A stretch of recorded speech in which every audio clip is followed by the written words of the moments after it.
Good morning, dear students. So, in the last session, we have studied regarding the 8051 microcontroller, or else you can say the introduction of 8051 microcontroller. In that, we have studied the construction of microcontroller, that is, it is consisting the 40 pins and 4 kilobytes of ROM, 128 bytes of RAM. Okay, and IO ports, parallel ports, serial ports. So these all things are considering the 8051.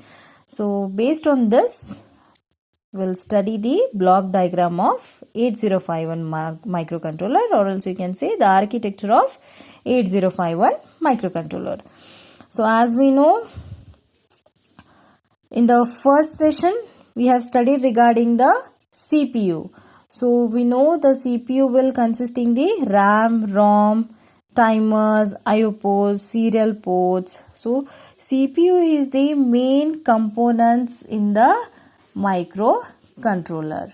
So what this CPU will do? So we'll see this CPU what it will do. So in this block diagram, so the entire operation is based on the CPU. So CPU will perform the entire operations. Okay. So what it will do? The CPU is nothing but it is a central processing unit. So this CPU will read the program which is written in the ROM. So as we know, the ROM will store the data permanently and RAM will store the data temporarily. Okay. So already we know that it is having the 4 kilobyte ROM and 128 byte RAM. So this CPU will read the data, or else this CPU will read the program which is written in the ROM. Then it will perform the entire operations. Okay. So then it will read the program which is stored in the RAM. Then it will perform its operation based on that program. So these, what about the timers? So timers will read the pulses which is present on the conveyor. For example, also I have shared in the last class that you can see the doors of the showrooms. You know, when you enter, it will count the persons. How many persons are entering in the showroom? So here we have shown the 0 and 1. Why we have shown in the 0 and 1? We'll study when it will come to the crystal oscillator. So we also knows this timer as counter inputs because it will count the inputs, and we have connected here one external interrupts. What this external interrupts will do? It will attract the CPU and it will make the CPU to perform some different operations. So it does not good for the entire system. So sometimes we avoid these external interrupts, but sometimes we consider these external interrupts because if any faults may take place in the design or in the system, we need some external sources. So because of that reason, we used to connect some external interrupts and as well as the internal sources. But sometimes we avoid these external interrupts. So as I said, these external interrupts will, what it will do? It will attract the CPU to perform some other function rather than to perform its original function. Okay. So next is serial port and 4 inputs or output ports. So these 4 inputs or output ports are consisting the 4 pins. So each pin that is P0, it will considering the P0.0 to P0.7. So 8 pins. Similarly, this P2 is also considering the P0.2 to P0.7. Next, P1 is consisting the P0.1.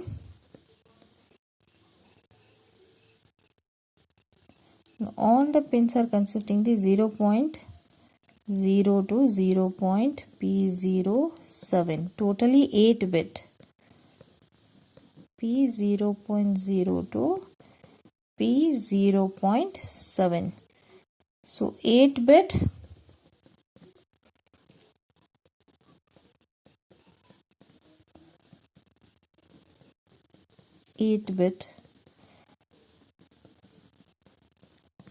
So as I said in the beginning, it is consisting the 40 pins. So here it is consisting the 32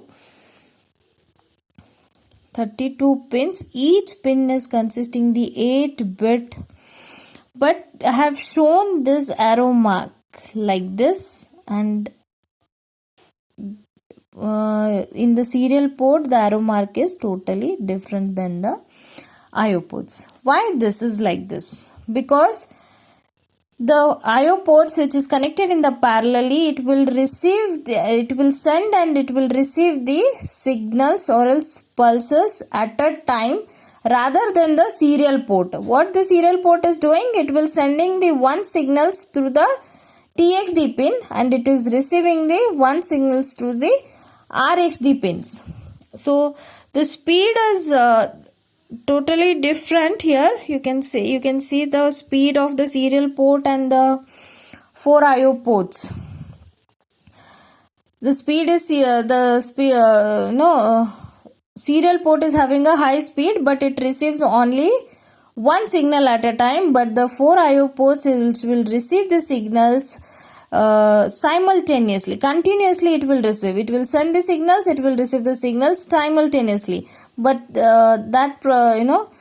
you can say that system, what you can say, that kind of function is not available in the serial port. It will transmit the signal in the one time and it will receive the signals at a one time. So next, this bus control. What this bus control will do? As we know, the bus control, the name itself is indicating that it's a bus control. It controls some system, but how it will control the systems?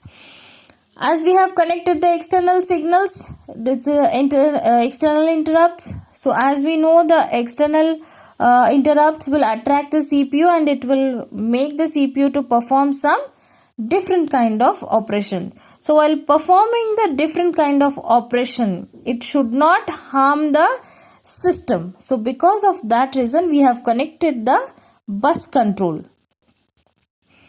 So this crystal oscillator. So we have connected this crystal oscillator to generate the pulses. So we have connected. So we have connected. You can take 10 to 12 megahertz crystal oscillators. 10 to 12 megahertz. If we connect the 12 megahertz crystal oscillator, then it will generate the square waves. Then the CPU will receive these square waves and it will perform the operation based on the CPU. We can connect this crystal oscillator as a low frequency crystal oscillator. We can connect this low frequency crystal oscillators.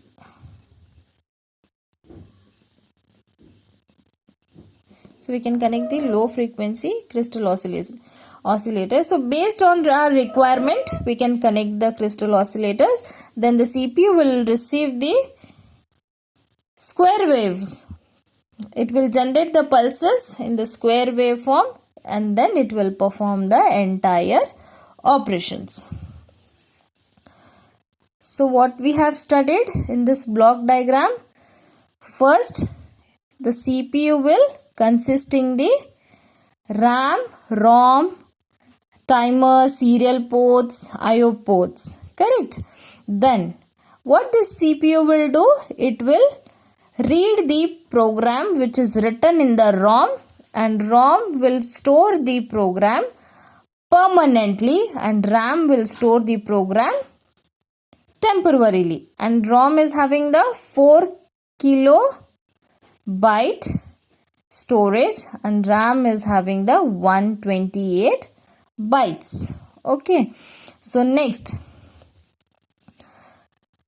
about the timer. So what the timer will do? It will count the pulses which is present on the conveyor, and these timer will act as counter inputs. Already I said the timer will do what it will do? It will count the pulses. So we'll consider these timer as counter inputs. So next we have connected the external interrupts. So what this external interrupt will do? It will attract the CPU and it will make the CPU to perform other operations rather than its original operation. Okay. So next it is having the 4 IO ports and serial ports, where the 4 input ports, they are connected in parallelly. It will receive the address or it will receive the data in 2 ways. That is, I have shown the arrow mark. In 2 ways, it will send the data and it will receive the data simultaneously. But in the serial port, you will receive you can transfer the data only one time and you will receive the data only one time. But the speed of the input ports and the serial port compared to this, when the speed of the performance is better of serial port, because it will receive the data and it will send the data at a single time. But the address, but the 4 IO ports will receive the data and it will send the data simultaneously. Because of this, the performance of system speed will be less. And these P02 and P1, P2, P3 pins, it is having the 8-bit pins. Totally, as I said, it is consisting the 40 pins. Here it is consisting the 32 pins. So these, we can see the various pins are consisting this microcontroller. Okay, so next comes about bus controller. So what this bus controller will do? It will control some external operations, like we have connected the external interrupts which will interrupt the CPU, which will make the CPU to perform some different operation. So to control that different operation, we have connected the bus control. So next is crystal oscillator. So we are connecting the 12 megahertz crystal oscillator. What this oscillator will do? It will generate the square wave. It will generate the pulses in the square wave. Then the CPU will receive the square wave and perform the entire operations. So you can connect the low frequency crystal oscillator also.